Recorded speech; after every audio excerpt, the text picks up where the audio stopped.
Let's listen to Anne's stories. We're going to meet her tomorrow, and I will post a video that I made. But what's the matter, Nora?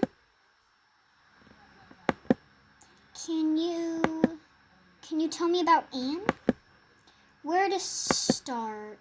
I've got an idea. How about each of us tell our own story? Ooh, I've got one. None of your fanfics, real Anne only. Give me some credit. Of course, Princess... I'm not reading this. Pianista, Moonlight Blessed is more than little influenced by Anne, but I'd rather forget those stories exist anyway. It was the start of middle school, well, before we learned that our destinies were linked.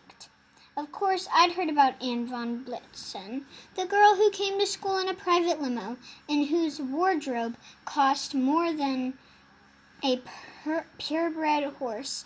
But I'd never actually met her until that fall when we became lab partners in advanced biology. I am ashamed to admit it now, but I assumed her being there was a mistake. This was an optional high school level course. Girls like Anne, they don't go looking for more homework. After class, I was approached by a woman from the Van Blitzen group. Anne sitting next to me was no coincidence. Speaking on behalf of Anne's parents, this woman wanted me to make sure that Anne had perfect homework to turn in each day. I'd be well paid for a 12-year-old.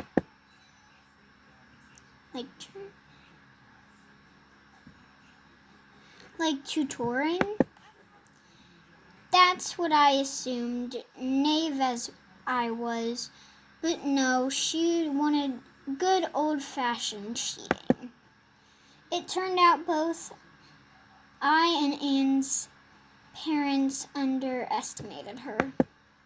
I know my parents are trying to buy you off, she told me. Keep the money if you want, but don't you dare put my name on your work. One day I'm going to be a veterinarian, and unless you plan on tagging along with me till college, you'll let me figure this stuff out for myself. She did with a C, but the next term she got a B, and well, there's a reason she was accepted to all the top universities.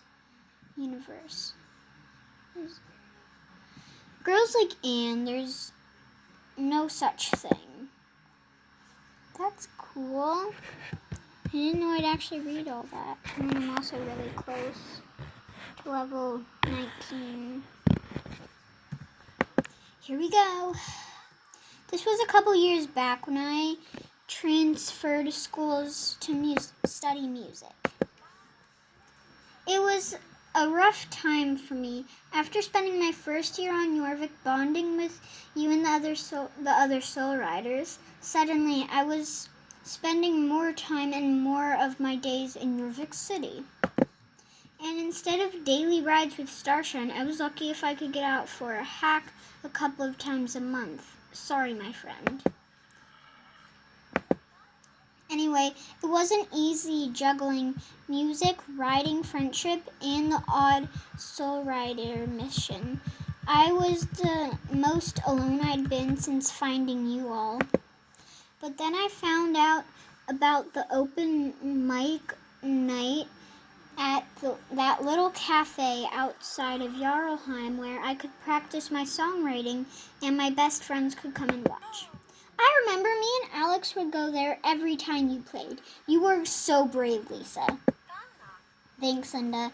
Sadly, Anne with her busy schedule kept missing the nights I played. I'll come, she'd tell me. A von Blitzen always keeps her promises. Those nights gave me life. But it seemed fate had other plans. One night after my set, the cafe owner informed me that they'd be closing their doors and there would be no more open mic nights. Of course, that's when Anne messages me up to say she wants to see me play. I told her the bad news. A couple of days later, Anne messages me to say that the open mic night is back on. Trust me, she said. Just be there. When I arrived in Jarlheim with my guitar, sure enough, that cafe was open. All of my friends were there. Herman, even my dad. A dozen other faces I'd never seen before. It was the biggest crowd I'd ever played to.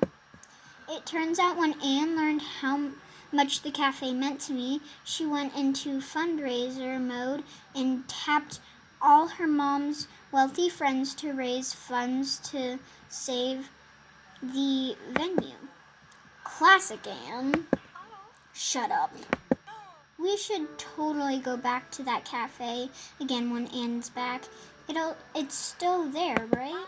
Oh no, the owners sold it last year. It's your bucks now. But that's not on Anne. Totally not Anne's fault. Look, like, I'm up.